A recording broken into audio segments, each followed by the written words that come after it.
Man, that just felt like a huge result, such an important result. And City, of course, they have 2 games in hand, but we've got a 6-point lead over them. It's in the bag off the back of the 1-0 very nervy victory against Newcastle. Man City has now got it all to do. They've still got to play Everton now, today, this Sunday.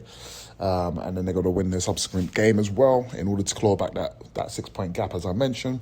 And what a game, man. What a game. I could tell from the first 2 minutes that the boys were on it. They came out steaming, pressing high. They looked like they had some intent and zip to their pass.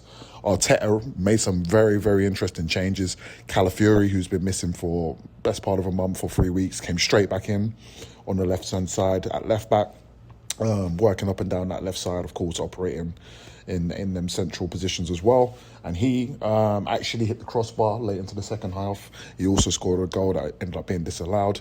Big change in the sense that Zubimendi actually was dropped to the bench or rested, and it was actually Miles Lewis-Skelly who came in and played. And that was very interesting because we haven't seen him play in that position. Of course, going back to his youth days, he was initially a central midfielder.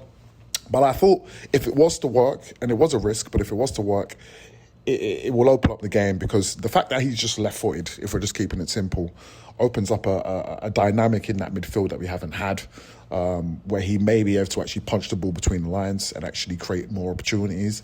Saka side on the right-hand side in place of Madueke, Trossard side on the left.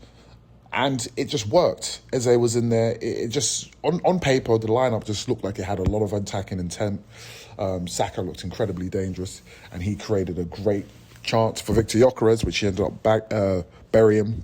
Xhaka on the right-hand side, faked a chop, and then he just literally put Raul Jimenez in the oven, cut it back to Victor Gyökeres, and then he smashed one in.